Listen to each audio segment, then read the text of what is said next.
Well, good afternoon, everyone. And for those of you who are traveling, welcome home. Accurate information is vital to the health of any democracy.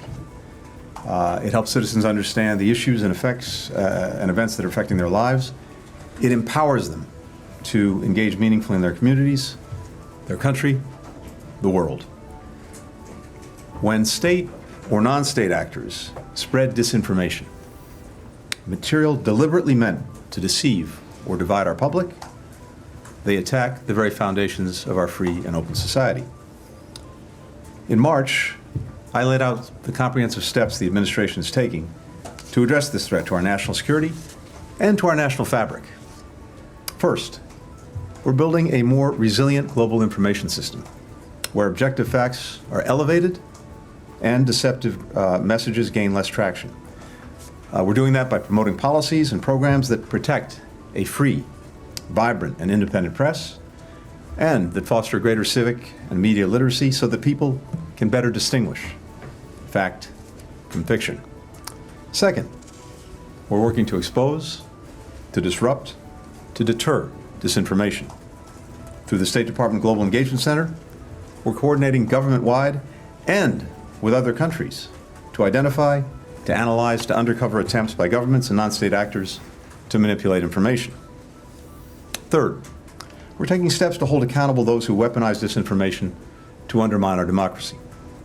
That's what we did just last week when the State Department, the Justice Department, the Treasury Department, the FBI took a series of coordinated actions to counter Russian influence and interference in our elections and in our democracy. In addition to imposing sanctions, visa restrictions, and other measures, the State Department also designated the Russian state-funded and directed media company, Rossiya Segodnya, and 5 of its subsidiaries, including RT, under the Foreign Missions Act.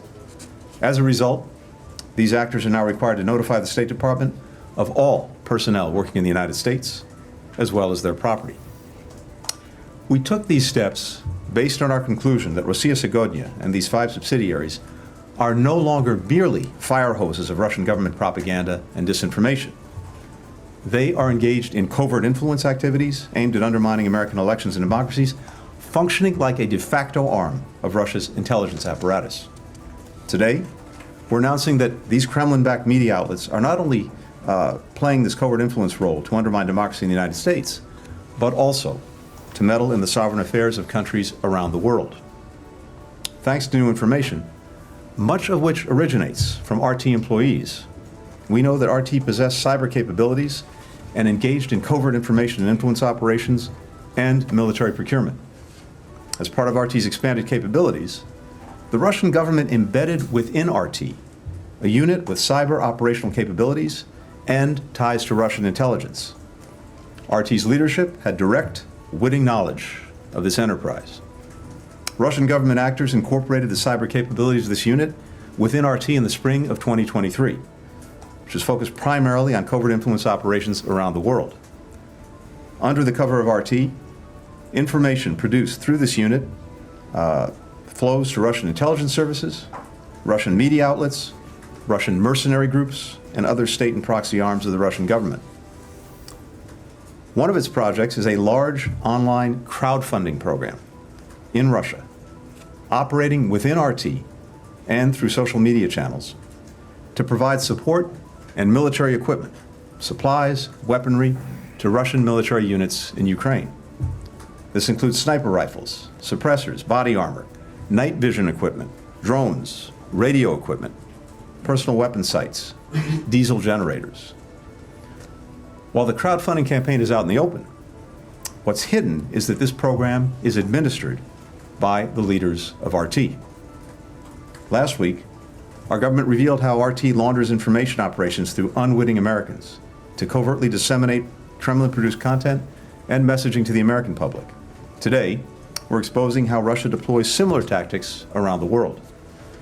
In Germany, for example, RT covertly runs the Berlin-based English-language platform Red, a successor to the now defunct RT-Link platform Redfish. RT also secretly runs the online platform African Stream across a wide range of social media platforms. Now, according to the outlet's website, African Stream is, and I quote, a pan-African digital media organization based exclusively on social media platforms, focusing on giving a voice to all Africans both at home and abroad. In reality, the only voice it gives is to Kremlin propagandists. RT's expanded covert capabilities allow it to deepen coordination with traditional Russian intelligence services as they work to manipulate the outcome of democratic elections in the United States, but also around the world.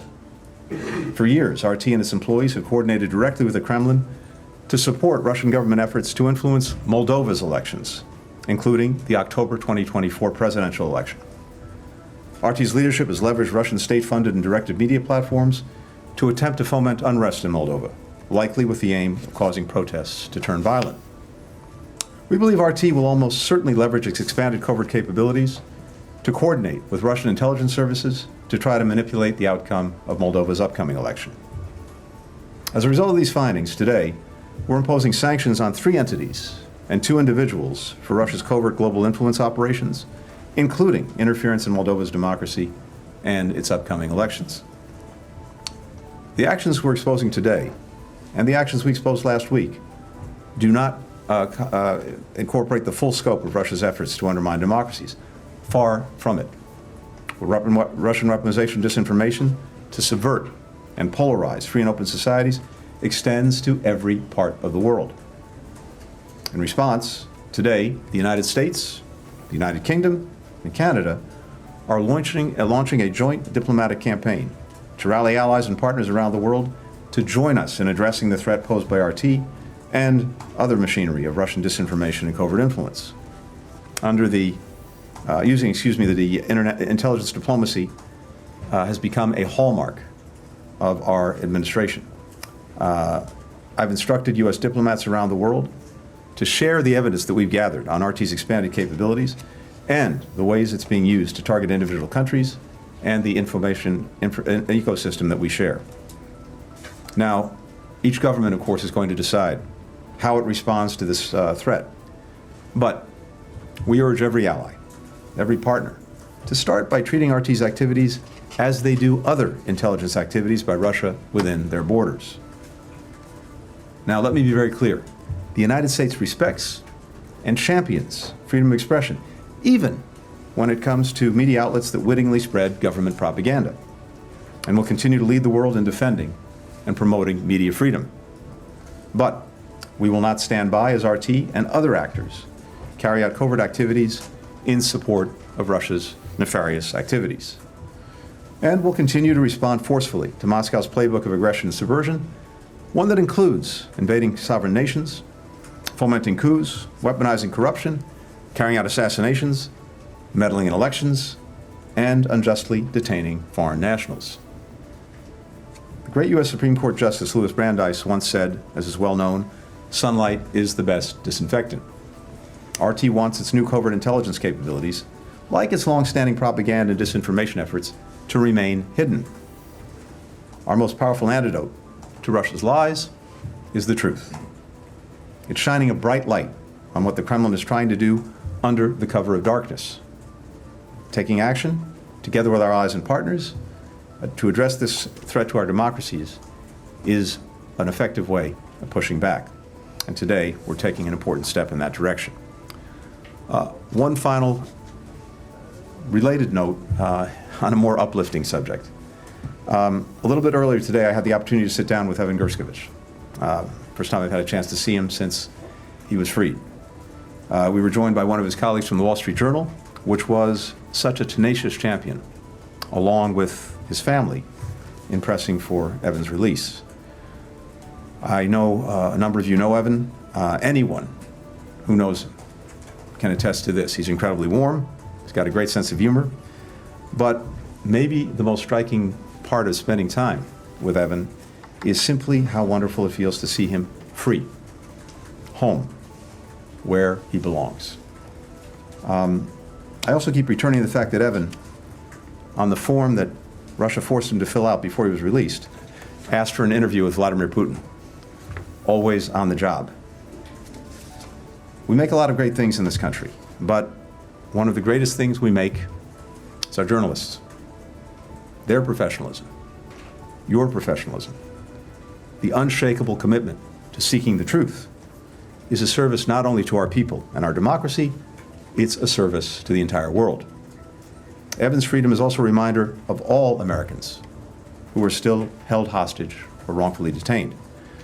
And as I said when we first secured the release of Evan, of Paul, of Alsu, and others, for them and for their families, those who remain detained, there are tough days when they will question if they ever get their freedom back. My pledge to them is the same one that I made to Evan and to the dozens of other Americans whose release we've secured these last few years. We've not forgotten you, we will not forget you, and we will not rest until we get you home where you belong. Thanks very much.